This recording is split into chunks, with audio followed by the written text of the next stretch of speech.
If you spend the next 30 days doing nothing other than what I'm about to show you, you will double your productivity without breaking a sweat. When you master this skill, it will be like having a secret twin working with you. In this video, I'm going to show you how to use it, break down examples of its usage, and expose one of the biggest myths in productivity. But first, let me tell you what separates you from success and why it's so frustrating. Well, the reason because it's so painful is because of this. Have you ever started working on a personal or business project? It could be a side hustle, a YouTube video, or the book you want to write so bad. So you sit down, open the computer, and after plenty of prep work, you are ready for action. 60 seconds pass and the courier rings with the delivery your wife has been waiting for so long. Another minute passes and your mom calls you to ask you if you can send her this picture from the vacation in Ireland again. And then another minute and you have to answer that really important email. 5 minutes later and you're about to explode. Let me work. That is the worst feeling in the world if you simply want to get things done.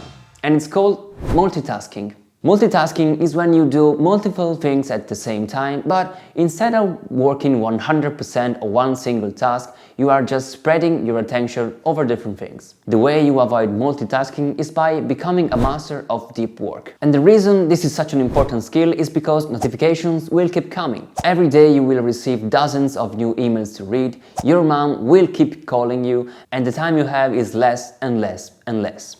In simple words, learn how to work deep is the most important skill you can build because it can help you stand out from the competition. The big idea is that the lack of focus and fragmented work create opportunities for the few who can still focus on deep work. Those who can master their focus can achieve greater results in less time. But how can we master our focus? The good news is that there are rules you can follow to actively learn how to transition from shallow work to deep work and double your ability to work harder and better. The first and most crucial step you need to take is this.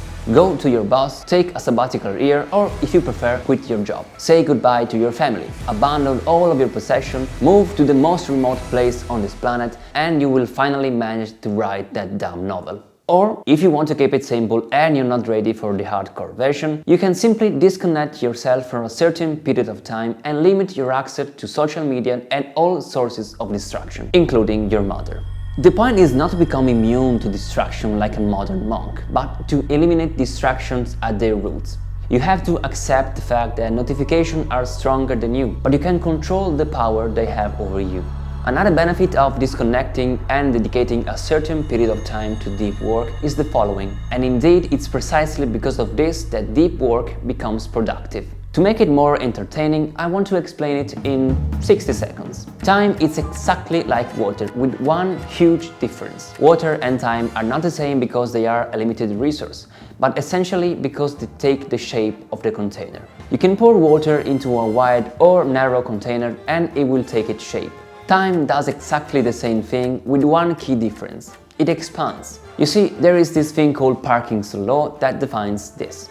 Work expands to fill the time available for its completion. Simply put, if you set a specific time for a task, it's likely to use up all the allocated time, no matter how simple or necessary it is.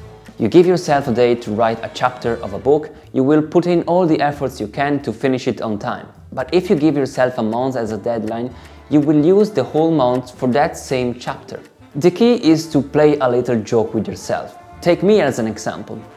I could have explained this concept for 15 minutes, talking about how, as time increases, people tend to focus more and more on details. But I choose to set a 60-second timer. By setting artificial deadline for a project or for a task, you are giving yourself a limited time and your commitment will adjust accordingly. Disconnecting from everything, setting artificial deadline, it's all really helpful. But it's completely useless if you don't consider this last point. Picture yourself. You order your mother not to call you. You hid your phone in the most inconvenient places in your house. You disconnected the Wi-Fi to prevent another email from interrupting your workflow. Yet you are distracted, staring at the ceiling, waiting for inspiration to strike.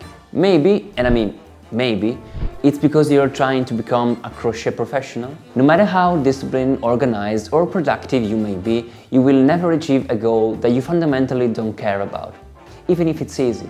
Yes, it's possible to become a champion cookie toaster, but you will never make it if you don't even like cookies at all. And who doesn't like cookies? On the other hand, if you truly believe you can become a writer or an entrepreneur, the chances are definitely higher. The last point is perhaps the most important of all, and we could sum it up with one single simple phrase.